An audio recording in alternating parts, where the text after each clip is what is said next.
Siti Nabila binti Mukhtar akan membincangkan konsonan plosif alveolar bersuara yang dilambangi oleh abjad fonetik antarabangsa D. Di dalam video ini kami akan memfokuskan kepada beberapa perkara. Yang pertama, contoh kehadiran bunyi ini dalam perkataan bahasa Melayu.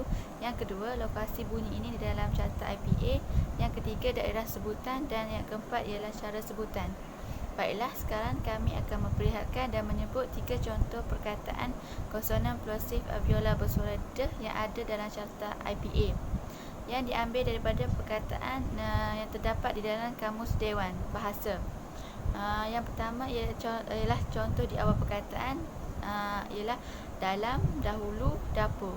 Yang kedua, di tengah perkataan, pedang, padang dan sidang. Dan yang terakhir sekali di akhir perkataan, iaitu abad, maksud dan hasad.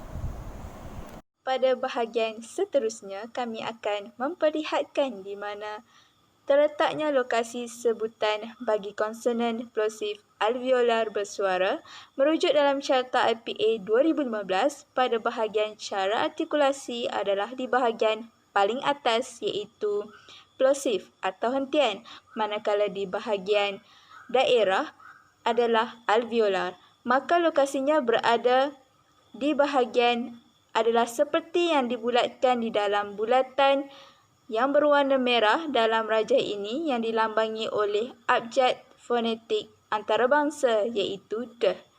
Di samping itu, bagi daerah sebutan plosif alveolar bersuara ialah menekankan pada organ manusia di bahagian gusi atau dikenali sebagai alveolar.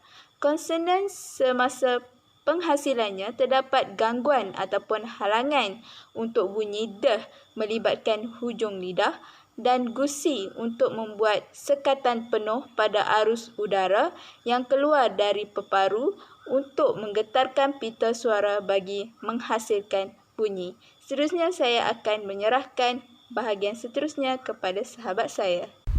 Baiklah, seterusnya saya akan meneruskan lagi video kami ini mengenai cara sebutan bagi plosif alveolar bersuara yang diwakilkan oleh konsonan D. Okey, cara sebutannya ialah hujung lidah akan dirapatkan pada gusi untuk membuat sekatan penuh pada arus udara yang keluar dari paru-paru ke rongga mulut.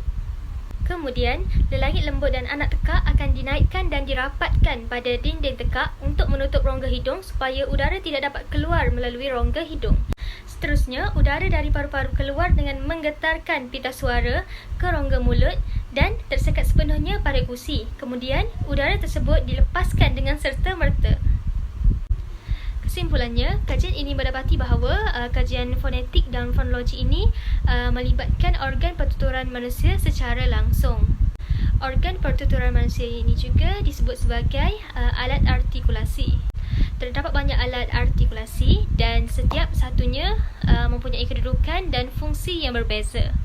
Kegagalan sebutan akan berlaku pada seseorang itu sekiranya seseorang itu tidak lengkap anggota pertuturannya. Kegagalan tersebut biasanya adalah disebabkan oleh kerosakan gigi dan juga kegagalan lidah untuk berfungsi dengan baik bagi menyebut semua huruf. Hal ini kerana lidahlah yang berfungsi menyentuh tempat-tempat tertentu ketika menyembunyikan sesuatu huruf.